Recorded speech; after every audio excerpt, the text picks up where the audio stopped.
What is going on, everyone? My name's Paul. This is What the Financial. I feel good today. Welcome to video number 3.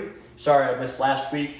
I was traveling. We'll get back on our Saturday recurring cadence. Also, extremely noteworthy, this is probably the last week of our beloved poster board. I think I'm going to order a whiteboard, and yeah, we're upgrading slowly but surely. So let's dive right in. One take, as always. Quick recap on the first 2 videos. We talked about why invest, why is it important, even if you're not interested in money or stocks, bonds, gold, stuff doesn't interest you.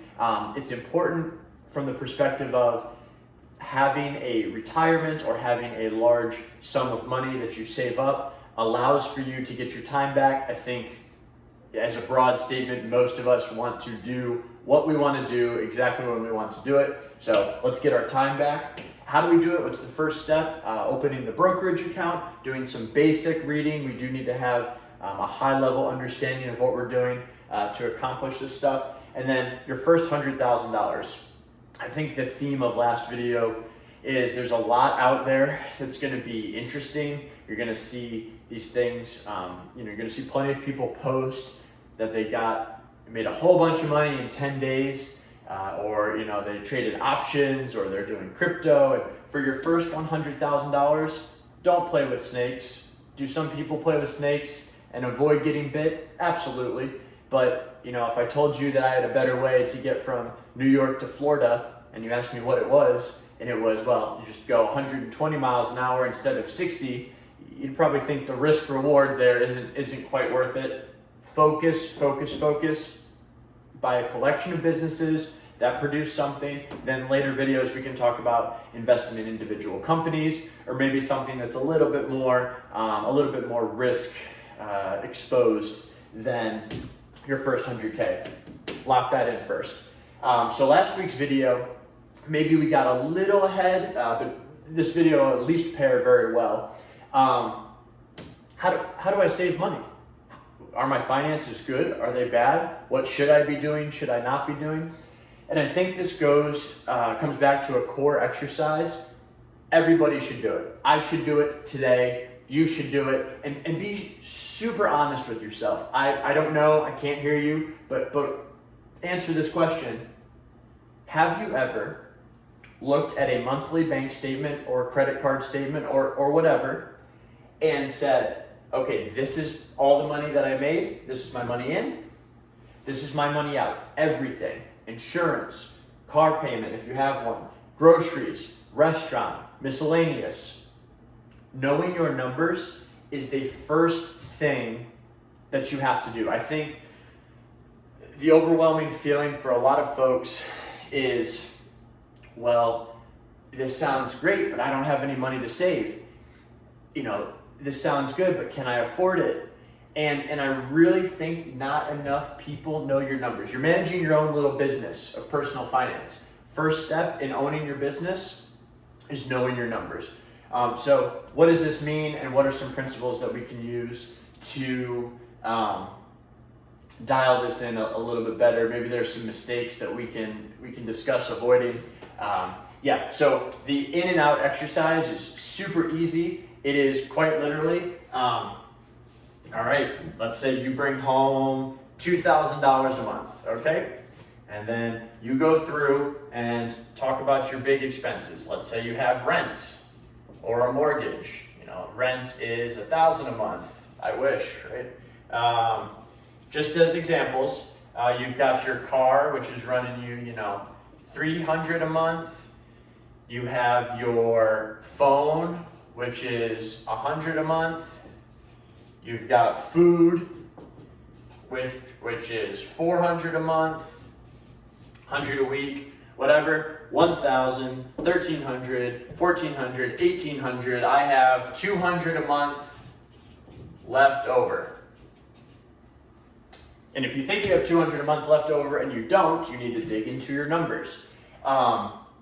This exercise, be super honest. It can be alarming. I've had months where it's alarming. Ignoring it does yourself no favors. So there are 2 things you can change in this equation, right? This can go up or this can go down. to have free cash flow every month. I guess this could technically go down, and this could also technically go up as well. But in order to have more free money per month, which bucket are you going to focus on? The in bucket, if you're going to focus on career, maybe you're working on a skill set, maybe you have an upcoming promotion, that's fine. I'm not a huge fan of the, cut the coffee out for $3 a day. What is that? It's $90 a month. Spending a lot of time on cutting the little stuff out may not be worth it if you are hyper-focused on just increasing your income. Mistakes that we absolutely have to avoid. If you have a credit card, you have to pay it in full every month. If you don't, you're getting charged interest to the tune of 20-25%. Avoid that. So if you have any credit cards, go and pay them off. It doesn't make sense. You're basically paying to borrow money. And if you have the money in the bank to pay it, you are paying to borrow money that you don't need. So absolutely avoid that mistake. If you have a lot of credit cards, maybe it's not the right thing for you in particular. I do not. I have one card. I run all my expenses through it so that I can track it. I pay it in full every month, and I get you a little 1% cash back or whatever. That's fine. Just be responsible with it. I think one of the core kind of principles of investing and of finance is that it's not difficult. It's just more, can you stay disciplined? Can you do a little bit of diving into the information?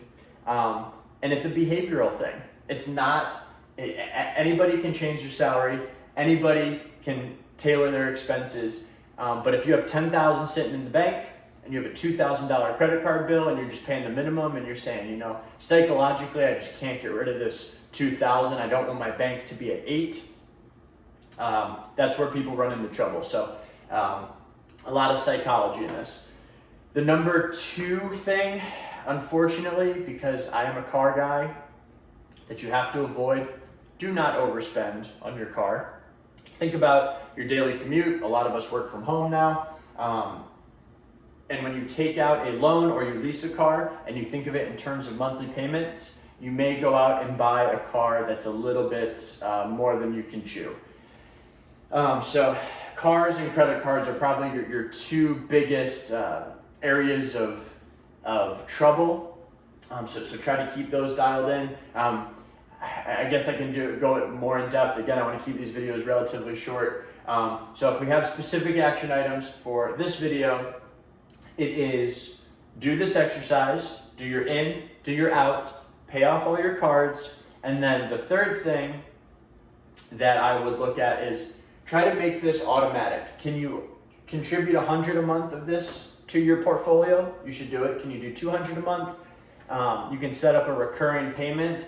As soon as you get off track and you pay $100 every month for your phone, no questions asked, treat your investment account exactly the same.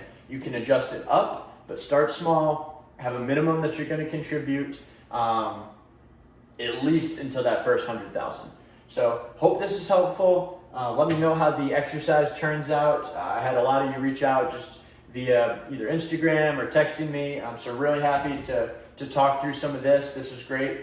And then next week, we'll probably get into, we'll either do some more specifics about credit cards, cars, high interest things. I don't think there's enough information about how bad paying interest is out there. So maybe we'll do a little bit more in depth on the brand new whiteboard on that topic. And then we can start getting into some, all right, we've saved the 0 to 100. I'm interested in buying individual companies. Where should we go from there? That's gets super fun for me. But anyway, we'll wrap it up here. Hope this is helpful. Have a great rest of your week. I'll see you guys next Saturday. Thank you.